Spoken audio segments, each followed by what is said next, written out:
مسرور Sughra, assistant professor CM college Darbhanga, شعبہ اردو۔ آج ہم جس موضوع پہ گفتگو کریں گے وہ ہے غالب کی خطوط نگاری۔ آپ دیکھیں کہ مرزا اسد اللہ خان غالب کی شخصیت کو کون نہیں جانتا۔ ہمارے ملک میں تو یہ عالم ہے کہ اگر کسی کو اردو کا ذرا سا بھی شعور ہے تو غالب کے نام کو تو وہ ضرور جانتا ہے۔ بحیثیت شاعر وہ اتنے مقبول ہیں کہ ان کے اشعار زبان زدہ خلائق ہیں، اور بحیثیت نثر نگار بھی وہ کسی سے کم نہیں ہیں، بلکہ اس لحاظ سے ان کا پایہ سب سے بلند ہے کہ ایسے زمانے میں جب رنگینی اور قافیہ پیمائی انشا پردازی کا اصل سرمایہ و جوہر سمجھی جاتی تھی، انہوں نے نثر میں بھی ایک نئی راہ نکالی، نئے امکانات تلاش کیے۔ سادہ و پرکار، حسین و رنگینی، یہی نمونۂ نثر آنے والوں کے لیے مشعل راہ ثابت ہوئے۔ آپ دیکھیں، مکتوب نگاری زمانہ قدیم سے جذبات، واقعات اور حالات کی ترسیل کا بہترین ذریعہ ہے۔ فارسی میں مکاتیب اور واقعات میں انشا پردازی کے اعلیٰ نمونے پیش کیے گئے، لیکن یہ انشا پردازی محض لفظی بازی گری تھی، اس میں جذبات اور احساسات کا دخل بہت کم تھا۔ مرصع و مسجع عبارت آرائی ہوتی تھی۔ اردو خطوط میں بھی اس کی تقلید کی گئی۔ مرزا غالب نے اس فرسودہ روش کو ترک کر کے اردو خطوط نویسی میں انقلاب پیدا کیا، اور انہوں نے خطوط کو زندگی کی حرارت بخشی۔ سادہ اور عام فہم زبان کا استعمال کیا، جس میں بے تکلف عبارتیں ہوتیں۔ مسجع و مرصع عبارتوں سے پاک غالب خط نہیں لکھتے تھے، بلکہ گفتگو کرتے تھے۔ گرچہ یہ مکالمہ یک طرفہ ہوتا تھا، لیکن مکتوب علیہ کو ایسا محسوس ہوتا تھا گویا غالب ان کے روبرو بیٹھے ہیں اور ان سے محو کلام ہیں، ان سے گفتگو کر رہے ہیں۔ غالب کی خطوط معلومات کا گنجینہ ہیں، ان سے اس دور کی سیاسی سماجی زندگی پر روشنی پڑتی ہے۔ خاص طور سے ایام غدر اور اس کے بعد کے چشمدید حالات اس خطوط میں بیان ہوئے ہیں۔ بہت سے خطوط شاگردوں کے نام ہیں جن میں ان کے کلام پر اصلاح دینے کے ساتھ زبان و بیان کے نکات بتائے گئے ہیں۔ اردو ادب کی صنف مکتوب نگاری میں غالب کے خطوط کو نمایاں مقام حاصل ہے۔ غالب کے خطوط کے 2 مجموعے عود ہندی اور اردوئے معلیٰ کے نام سے شائع ہو کر مقبول ہو چکے ہیں۔ آپ دیکھیں کہ انہوں نے اپنے خطوط کے ذریعے سے اردو نثر میں ایک نئے موڑ کا اضافہ کیا، ایک نئی روش کا آغاز کیا، اور آنے والے مصنفین کو طرز تحریر میں سلاست، روانی اور برجستگی سکھائی۔ البتہ مرزا غالب کے مخصوص اسلوب کو آج تک ان کی طرح کوئی بھی نبھا نہ سکا۔ غالب کے خطوط آج بھی ندرت کلام کا بہترین نمونہ تصور کیے جاتے ہیں۔ غالب نے فرسودہ روایات کو ٹھوکر مار کر وہ جدتیں پیدا کیں جنہوں نے اردو خطوط نویسی کو فرسودہ راستے سے ہٹا کر فنی معراج پر پہنچا دیا۔ غالب کے خطوط میں 3 بڑی خصوصیات پائی جاتی ہیں۔ اول یہ کہ انہوں نے پرتکلف خطوط نویسی کے مقابلے میں بے تکلف خطوط نویسی شروع کی۔ دوسری یہ کہ انہوں نے خطوط نویسی میں اسلوب اور طریقہ اظہار کے مختلف راستے پیدا کیے، مختلف امکانات پیدا کیے۔ تیسری یہ کہ انہوں نے خطوط نویسی کو ادب بنا دیا۔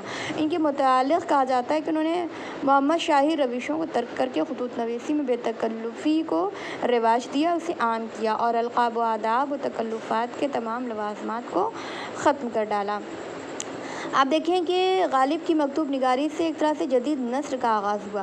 شبلی نے ایک مقالے میں لکھا ہے کہ اردو انشا پردازی کا آج جو انداز ہے اور جس کے مجدد اور امام سر سید مرحوم تھے، اس کا سنگ بنیاد دراصل مرزا غالب نے ہی رکھا تھا۔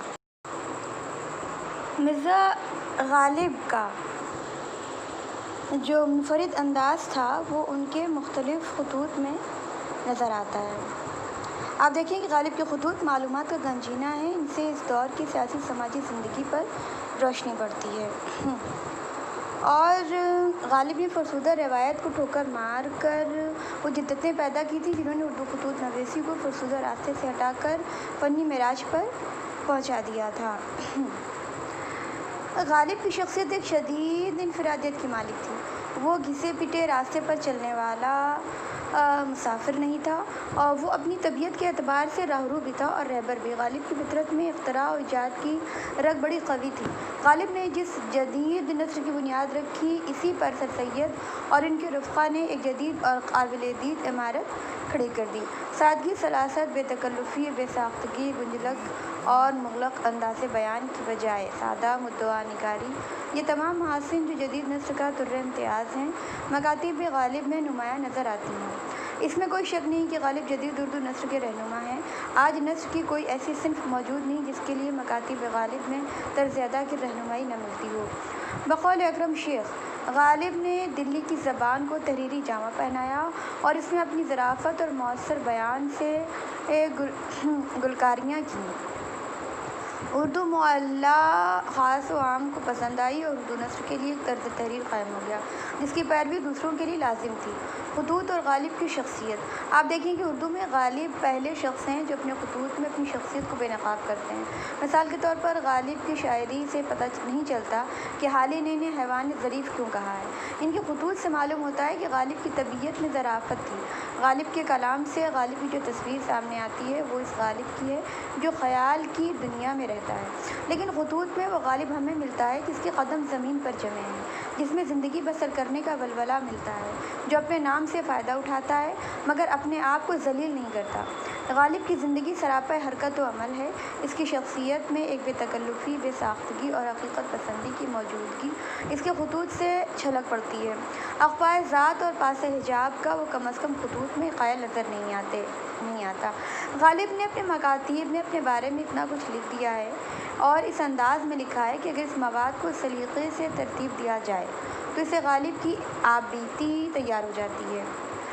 اس آبیتی میں جیتا جاگتا غالب اپنے غموں اور خوشیوں، اپنی آرزوؤں اور خواہشوں، اپنی محرومیوں اور شکستوں، اپنی احتیاجوں اور ضرورتوں، اپنی شوخیوں، اپنی بزلہ سنجیوں کے ساتھ زندگی سے ہر صورت نباہ کرتا ہوا نظر آتا ہے۔ غزل کی شخصیت کی کامل تصویر اپنی تمام تر جزئیات اور تفصیلات کے ساتھ ان کی خطوط ہی میں دیکھی جا سکتی ہے۔ آپ دیکھیں کہ بے تکلفی اور سادگی غالب کے خطوط میں حد درجہ موجود ہے۔ غالب کے انداز نگارش کی ممتاز ترین خصوصیت یہ ہے کہ جو کچھ لکھتے تھے بے تکلف لکھتے تھے۔ ان کے خطوط کا مطالعہ کرتے وقت شاید ہی کہیں احساس ہو کہ الفاظ کے انتخاب یا مطالب کی تلاش و جستجو میں انہیں کاوش کرنی پڑی۔ عام ادبی بول چال کا سہارا لے کر ہم کہہ سکتے ہیں کہ غالب کی تحریر آورد نہیں، آمد ہے۔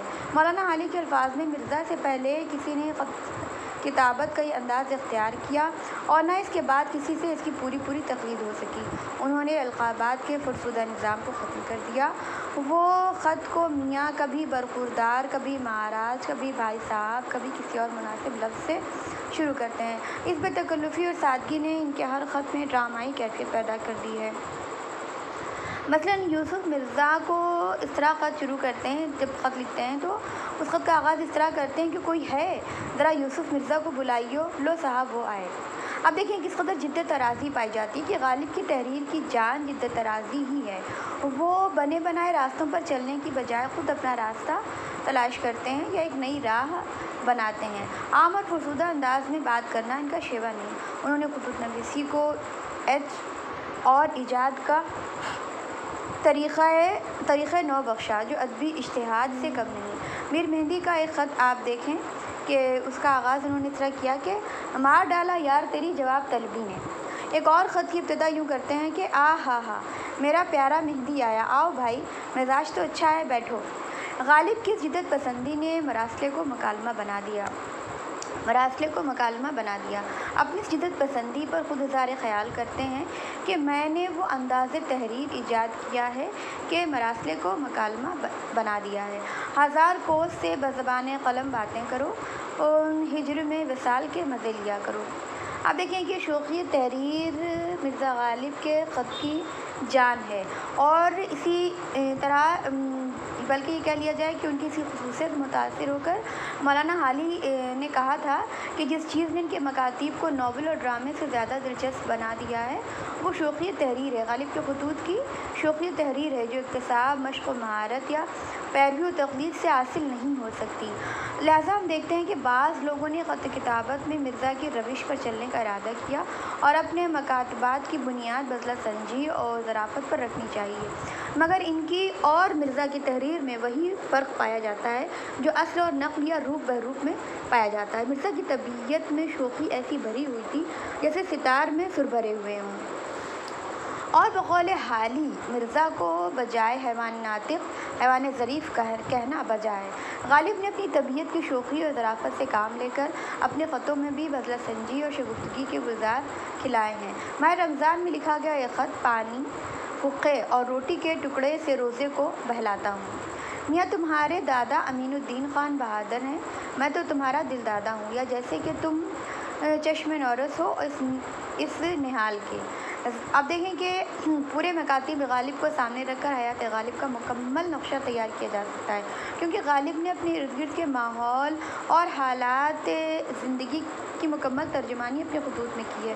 مثلاً پیدائش، خاندان، وسائل معاش، رہائش، دوست احباب، خردونوش، شب و روز کی مشغولیات، سفر و ہجر وغیرہ۔ حیات غالب کے متعلق تمام معلومات مکاتب میں موجود ہیں۔ ایک خط میں اپنے ماحول کے متعلق یوں رقم دراز ہیں کہ میں جس شہر میں ہوں اس کا نام دلی اور اس محلے کا نام بلی ماروں کا محلہ ہے، لیکن ایک دوست اس جنم کے دوستوں میں نہیں پایا جاتا۔ واللہ ڈھونڈنے کو مسلمان اس شہر میں نہیں ملتا، کیا امیر، کیا غریب، کیا اہل عرفہ، اگر کچھ ہیں تو باہر کے ہیں، ہنود البتہ کچھ آباد ہو گئے ہیں۔ ان خصوصیات کے ساتھ ساتھ غالب کئی جدید اصناف کے موجد بھی قرار پائے جن کا مختصر ذکر ذیل میں کر رہی ہوں۔ اب دیکھیں کہ مکالمہ نگاری اور انشائیہ جو ہے وہ غالب نے نامہ نگاری کو مکالمہ بنا دیا، جسے مکالمے بھی ہیں اور بات چیت کی مجلسی کیفیت بھی۔ بھائی تم میں مجھ میں نامہ نگاری کاہے کو ہے؟ مکالمہ ہے۔ باتیں کرنے کا یہ انداز نسل میں زندگی کی غمازی کرتا ہے، اور اسلوب کا یہ انداز ہے جو انشائیہ نگاری کے لیے نہایت ضروری قرار دیا گیا۔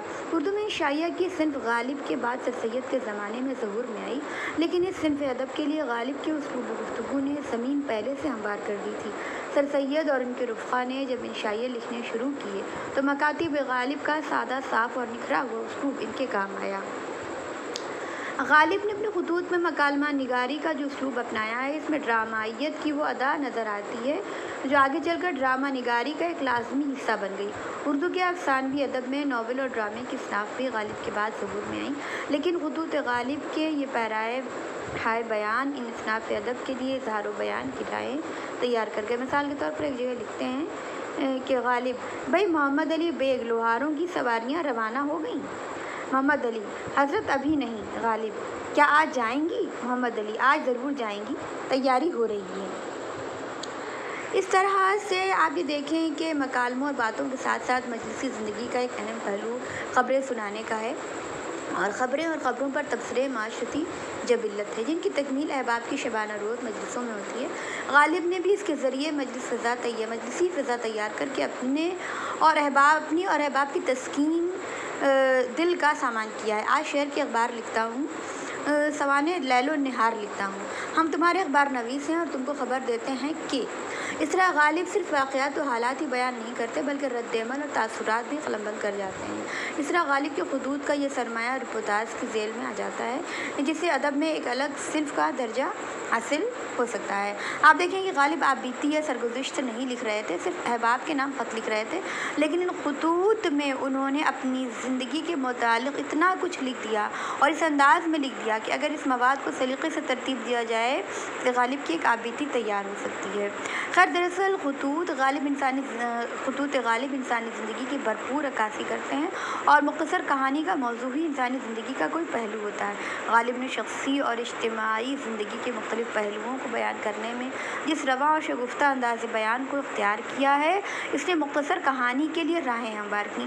اس طرح غالب کے خطوط بیشتر اصناف ادب کے لیے پیشرو اور رہنما ثابت ہوئے، اور حقیقت یہ ہے کہ اگر غالب نے اپنے خطوط میں یہ راہیں نہ دکھائی ہوتیں تو اردو کے نثری اصناف ادب کو اپنے نشو و نما اور ارتقاء میں شاید اتنی سہولتیں نہ ملتیں۔ غالب کے خطوط اردو نثر میں ایک سنگ میل کی حیثیت رکھتے ہیں، یہ کہنے میں تمام ہی افراد حق بجانب ہیں اور اردو ادب کے عظیم نثر پاروں میں شمار کیا جاتا ہے اسے، کیونکہ یہ خطوط فطری اور بامعنی ہیں۔ انہوں نے القاب و آداب غائب کر دی ہیں اور ان میں ڈرامائی عنصر شامل کر دیا ہے۔ ان کا اسلوب خود ساختہ ہے، وہ چھوٹی چھوٹی چیزوں کو بیان کرنے کا سلیقہ جانتے ہیں۔ ان کا مشاہدہ بہت تیز ہے، منظر نگاری خاکہ نگاری میں بھی ملکہ حاصل ہے۔ ان کے خطوط کی سب سے بڑی خصوصیت لہجے کی شیرینی اور مزاح کی خوش بینی، ظرافت اور مزاح ہے جس میں ہلکی ہلکی لہریں طنز کی بھی رواں ہیں، جبکہ یہی خطوط ہیں جو اردو ادب کے کئی اصناف کی ابتدا کا موجب بنے۔